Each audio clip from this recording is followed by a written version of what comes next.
আসসালামু আলাইকুম বন্ধুরা, শান্তির ব্লগ আর রান্নায় জানাই সবাইকে স্বাগত। আশা করছি সবাই ভালো আছেন।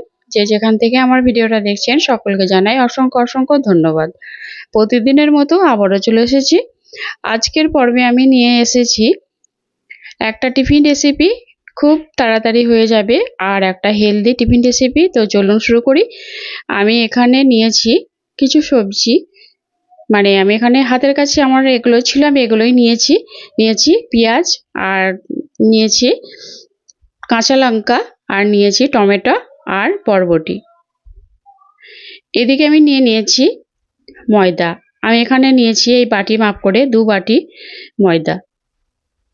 আপনারা চাইলে এখানে আটাও ব্যবহার করতে পারেন। এরপর আমি এখানে দিয়ে দিচ্ছি 2 চামচ বেসন, 2 টেবিল চামচ আমি এখানে বেসন দিয়ে দিলাম। আর আপনারা এখানে বেসনের পরিবর্তে সুজিও দিতে পারেন। এরপর আমি বেসন আর ময়দাটাকে খুব ভালোভাবে একটা চামচ দিয়ে মিশিয়ে নিয়েছি। এরপর এদিকে আমি দেখুন নিয়েছি চিলি ফ্লেক্স, আর নিয়েছি নুন আর চাট মশলা। চাট মশলাটা আমি এই জন্যই দিয়েছি, একটু চটপটা হবে আর খেতে খুবই ভালো লাগবে।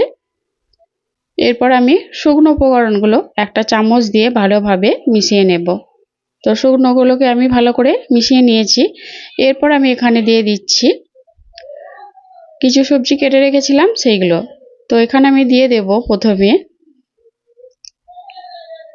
প্রথমে আমি দিয়ে দিচ্ছি এখানে বরবটি ছোট্ট ছোট করে আমি কুচি করে নিয়েছি, দিয়ে দিলাম পেঁয়াজ কুচি, আর এখানে দিয়ে দিচ্ছি কাঁচা লঙ্কা কুচি, আর এখানে দিচ্ছি আমি টমেটো কুচি। আপনারা এখানে চাইলে ধনেপাতাও দিতে পারেন, আমার হাতের কাছে ছিল না তাই আমি এটা বাদ দিয়েছি। এরপর আমি এগুলোকে আবারও একটা চামচ দিয়ে ভালোভাবে মিশিয়ে নিচ্ছি। তো এই শুকনো উপকরণগুলো আমি প্রথমে আগে চামচ দিয়ে ভালো করে মিশিয়ে নিয়েছি। এরপর আমি এখানে দিয়ে দেব 2টো ডিম। আমি 2টো ডিমকে আগে থেকে ভেঙে রেখেছিলাম, এটা এর মধ্যে দিয়ে দিলাম। এরপর আমি ডিমটাকে একটু ভালো করে ময়দার সঙ্গে মিশিয়ে নেব চামচ দিয়ে। বন্ধুরা, এই রেসিপিটা খুবই কম সময়ের মধ্যে হয়ে যাবে, আর স্কুল টিফিনে বা সকালে ব্রেকফাস্টে বাচ্চাদের স্কুলের টিফিনে এটা অবশ্যই দিতে পারেন, একটা হেলদি খাবার। আর একদম কম তেলে এগুলো আমি তৈরি করে নিচ্ছি। দেখুন তাহলে কিভাবে আমি এটা বানাচ্ছি। এরপর আমি অল্প অল্প পানি দিয়ে একটা পাতলা ব্যাটার তৈরি করে নেব। আমি পানিটা একবারে দিচ্ছি না, অল্প অল্প করে দেব। তো বন্ধুরা, যারা নতুন বন্ধু আমার চ্যানেলটা এখনও সাবস্ক্রাইব করেনি, অবশ্যই আমার চ্যানেলটা সাবস্ক্রাইব করে আমার পাশে থাকবেন। আর পুরনো বন্ধু যারা এই কাজটা করেছেন তাদেরকে জানাই অসংখ্য অসংখ্য ধন্যবাদ। আর আমার ভিডিওগুলো যদি ভালো লেগে থাকে তাহলে অবশ্যই লাইক কমেন্ট শেয়ার করবেন। তো পানি দিয়ে আমি একটা পাতলা ব্যাটা তৈরি করে নিয়েছি। আর এরপর দেখুন একটা চামচ দিয়ে এটাকে আমি আবারও খুব ভালোভাবে ফেটিয়ে নিচ্ছি।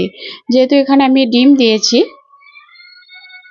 তার জন্য আমি একটা চামচ দিয়ে খুব ভালোভাবে আমি এটাকে ফেটিয়ে নেব। একটু টাইম নিয়ে 2-3 মিনিট ধরে আমি এটাকে খুব ভালো করে ফেটিয়ে নিয়েছি। আর এটা এরকম ঘনত্বটা হবে, মোটা হবে না, পাতলাই হবে একটু। এই দেখুন এর ঘনত্বটা ঠিক এরকম হবে, কারণ একটু মোটা করলে এটা রুটি বা যে টিফিনটা আমি বানাবো সেটা খেতে ভালো লাগবে না। একদম পাতলা হলে এটা বেশি ভালো লাগবে। তো এটা আমার হয়ে গেছে রেডি। এটাকে আমি 5 মিনিটের জন্য রেস্টে রেখে দিয়েছিলাম। এরপরে এদিকে দেখুন একটা ফ্রাই প্যান বসিয়ে দিয়েছি, আর এতে আমি দিয়ে দিচ্ছি 1/2 চামচের মতো তেল। এরপর আমি এই তেলটাকে ব্রাশে করে চারিদিকে এভাবে ছড়িয়ে নেব আমি এখানে। আর এইটা ভাজতে খুব বেশি তেল লাগবে না। আমি এটাকে ব্রাশে করে চারিদিকে ছড়িয়ে দিলাম। এরপর আমি একটা হাতা নিয়ে এভাবে 2 হাতা এর মধ্যে দিয়ে দিলাম, এভাবে দিয়ে একটু ছড়িয়ে নিচ্ছি, একটা রুটির মতো করে শেপ দিয়ে নিচ্ছি। তো দেখুন এইটা যত বেশি পাতলা হবে তত আরো বেশি খেতে সুন্দর লাগবে। এটা দিয়ে দিলাম। এরপর এটাকে আমি হতে দেব। তো দেখুন এটা শুকিয়ে গেছে উপরটা। এরপর আমি এটাকে উল্টে নিচ্ছি। শুকিয়ে আসলে তারপরে এটাকে উল্টে নিতে হবে, না হলে ভেঙে যাওয়ার সম্ভাবনা থাকে। তো দেখুন আস্তে আস্তে কালারটা চেঞ্জ হয়ে গেছে, আর এটা খুব সুন্দর একটা সোনালি কালার চলে এসেছে। তো আমি এটাকে এপিট ওপিট করে ভালো করে একটু লাল লাল করে ভেজে নিচ্ছি। তো কত সহজে তৈরি হয়ে যাচ্ছে পিঠাটা। এভাবে আমি ভাঁজ করে নিচ্ছি। এভাবে ভাঁজ করে নিতেও পারেন বা এমনি রুটির মতো করেও রাখতে পারেন। দেখুন এটা আমার হয়ে গেছে। আমি এটাকে প্লেটে তুলে নিলাম। আবারও একইভাবে আমি আর একটা রেডি করে নেব।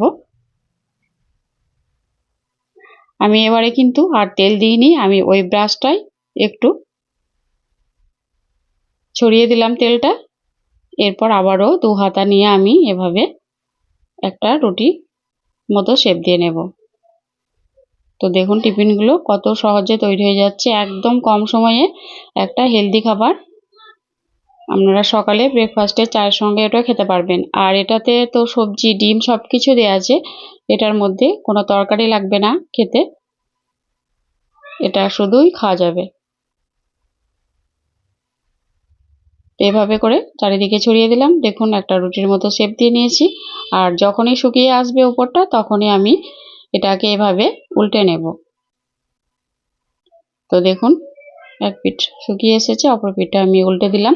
আর কত সহজে উঠে আসছে, কারণ যেহেতু আমি এখানে ডিম দিয়েছি, এখানে কোনো তেল বেশি লাগবে না, অল্প তেলে এটা হয়ে যাবে টিফিনটা।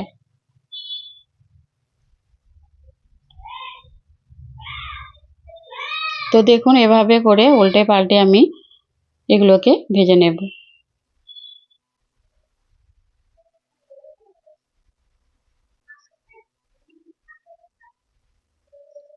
এটা আমার হয়ে গেছে, এটাকে আমি তুলে নিয়েছি। তো দেখুন এভাবে করে সব পিঠাগুলোকেই আমি তৈরি করে নেব। আবার এরকম করে একটা ভাঁজ করে দিলাম। যেটা হয়ে গেছে এটা আমি এখান থেকে উঠিয়ে নেব। তো এইভাবে করে দেখুন আবারও আর একটা আমি দিয়েছি।